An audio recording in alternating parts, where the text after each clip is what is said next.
In 1901, the town of Phoenixville had a population of about 2,000 people.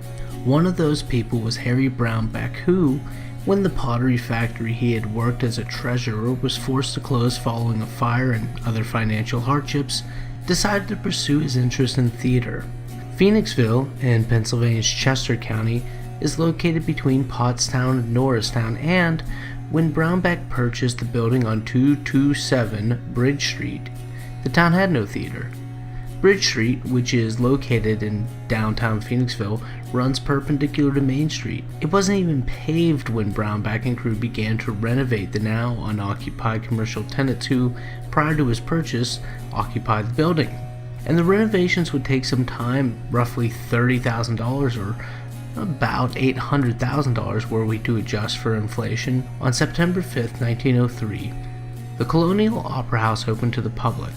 The following month, the first movies would be shown there. Its earliest years were dominated by traveling vaudeville acts, including Harry Houdini, who escaped from a bank safe there in 1917.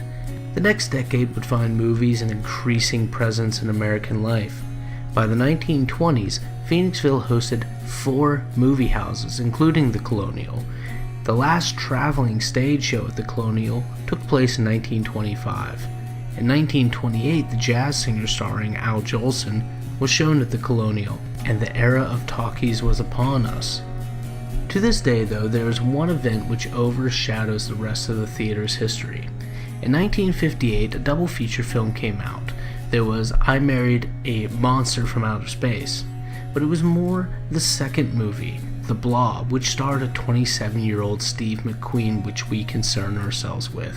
The movie was unremarkable, as it's essentially another teen exploitation / science fiction flick aimed at the drive-in audiences. These were everywhere in the late 1950s. The movie did well upon its release and quickly overshadowed I Married a Monster from Outer Space, the film it was initially paired with. Despite its relative popularity, The Blob did not garner much in the way of positive comments from the film critics. Some cited McQueen's potential as well as the quality camera framing, but as a whole the film was panned. This hasn't prevented it from becoming a cult classic though. This is especially true in the towns which the movie was filmed, namely Chester Springs, Downingtown, and of course, Phoenixville, where the Colonial is.